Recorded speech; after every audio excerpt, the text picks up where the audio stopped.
Kinsa ang mga marino nga giila sa balaod nga seafarer?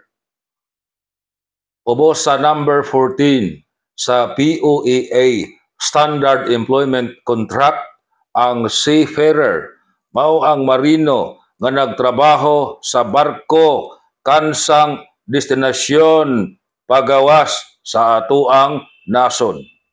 Gawas lang sa mga na-employ sa mga military vessels nga gipanag-iya sa atuang gobyerno, dili sila seafarer.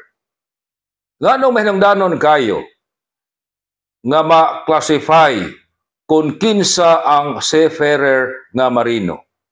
Tungod kay dili tanan nga mga marino ilhon nga seafarer for the purpose sa pag-determine sa ilahang compensation or income.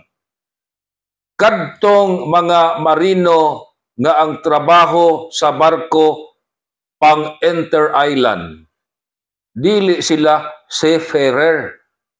Mas ubos og income ang atoang mga marino diri sa Pilipinas ikumparar sa mga seafarer didto sa abroad.